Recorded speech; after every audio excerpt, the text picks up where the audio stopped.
સુરતના ગોડાદર વિસ્તારમાં પૈસાની લેતી દેતી મામલે એક યુવકની હત્યા કરવામાં આવી હતી. સુરતના ગોડાદરા કેનાલ પાસે મેદાનમાંથી એક યુવકની લાશ મળી આવી હતી.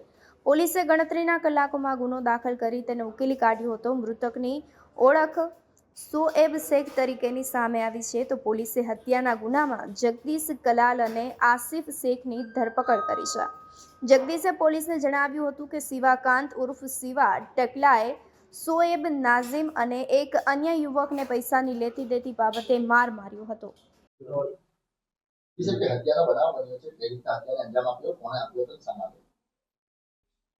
ગોડાદરા પોલીસ સ્ટેશન વિસ્તારમાં કેનાલ પાસે એક એસએનસીનો ખુલ્લો પ્લોટ છે. ત્યાં તારીખ 2 ડિસેમ્બરના રોજ સાંજે 6-7 વાગ્યાની આસપાસ પોલીસને માહિતી મળી હતી કે ત્યાં એક અનનોન ડેડ બોડી પડેલી છે, જેના પર મૂળ માર મારેલો છે. આ માહિતી મળતા પોલીસે ઇન્વેસ્ટિગેશન શરૂ કર્યું અને પ્રાથમિક જે ઇન્વેસ્ટિગેશન કર્યું એમાં જગ્યા ઉપર જે 2 આરોપી હતા હાજર હતા એવી માહિતી મળતા એ બંનેને પોલીસે રાઉન્ડ અપ કર્યા અને પૂછપરછ કરતા જાણવા મળ્યું કે આ જે છોકરો છે એ શોએબ કરીને છે, જે ઉધનાનો રહેવાસી છે અને એને ગઈકાલે રાત્રે જે આરોપી છે મેઇન શિવો, એને લાકડી વડે માર મારેલ છે અને એની સાથે બીજા જે માર મારેલ છે એમાં એને જે ઇન્જરી થઈ હતી એના કારણે થઈ અને કદાચ એનું મૃત્યુ થઈ શકે એવી શક્યતાઓ હતી. તે અરસામાં લિંબાયતમાં પણ મિસિંગ માટેની એક લેડી આવ્યા હતા કે જે પોતે એના ભાઈ મિસિંગ છે એની મિસિંગની ફરિયાદ આપવા માટે આવતા ઉધના પોલીસ સ્ટેશન વિસ્તારમાં રહેતા જે શોએબ કરીને છે એના મધરને આ માહિતી મળતા એના મધર પણ અહીંયા ચેક કરવા માટે થઈને પોલીસે બોલાવ્યા કે જે અનનોન ડેડ બોડી મળી છે એ આપ આઈડેન્ટિફાય કરો કે આ આપનો સન છે કે નહીં. તો એના મધરે આવીને આઈડેન્ટિફાય કર્યું જે સોએબની ડેડ બોડી હતી, જે સંદર્ભે ગોડાદરા પોલીસ સ્ટેશનમાં મર્ડરનો ગુનો દાખલ થયેલો છે. અને રાત્રે જે 2 આરોપી રાઉન્ડ અપ કર્યા હતા એની સાથે પૂછપરછ કરતા ખબર પડી કે રાત્રે જે મૂળ માર મારેલો હતો એના કારણે થઈ અને શોએબનું મૃત્યુ થયેલ છે. આ લોકોની જે સોએબના મધરે જે ફરિયાદ આપી છે મર્ડરની, એના મધરનું કહેવું એવું હતું કે ફરિયાદમાં પણ ઉલ્લેખ છે કે રાત્રે પહેલી તારીખની જે રાત હતી એમાં સવારે 4 વાગે ફોન આવ્યો હતો શોએબના ભાઈબંધનો અને એના ફોન ઉપરથી શોએબે વાત કરી હતી એના મધર સાથે કે મમ્મી અમારે રૂપિયાની આ લેતી દેતી લેવડ દેવડ છે એમાં 1 લાખ રૂપિયાની માંગણી કરે છે, પરંતુ મારે ખાલી 20,000 રૂપિયા જ આપવાના છે, તો પૈસાની લેતી દેતી બાબતે 20,000 રૂપિયા તમે આપો.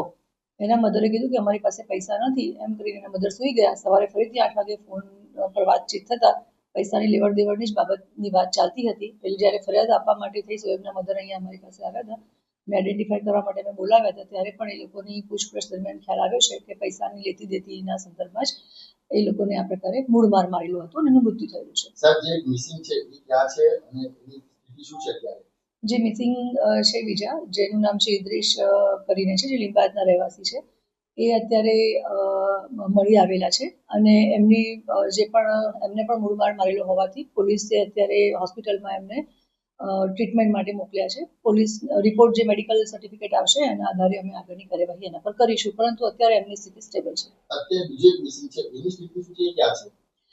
જે મિસિંગ છે એના માટે થઈ અને એ વ્યક્તિની જે આઈડેન્ટિફિકેશન કરવા માટે થઈ અને જે મિસિંગના બહેન છે અને એમના મામા છે રિલેટિવ્સને એમને અમને મહારાષ્ટ્ર મોકલ્યા છે.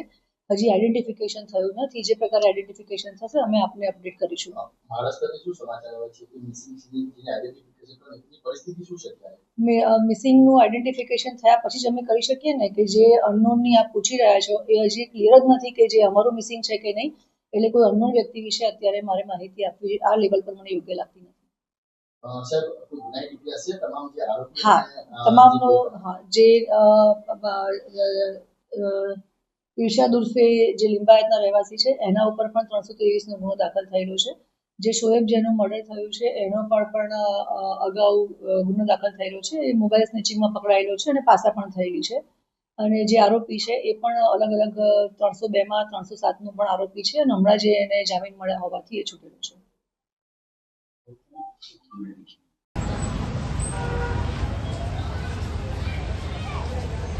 જાઓ.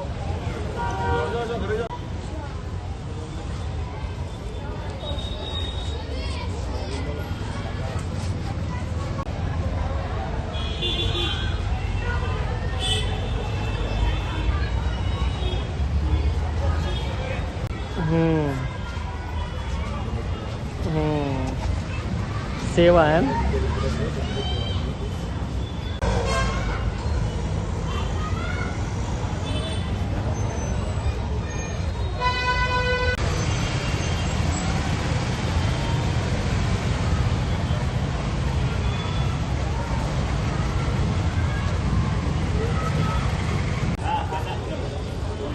ઉજા ભાઈ બાકી છે ભાઈ.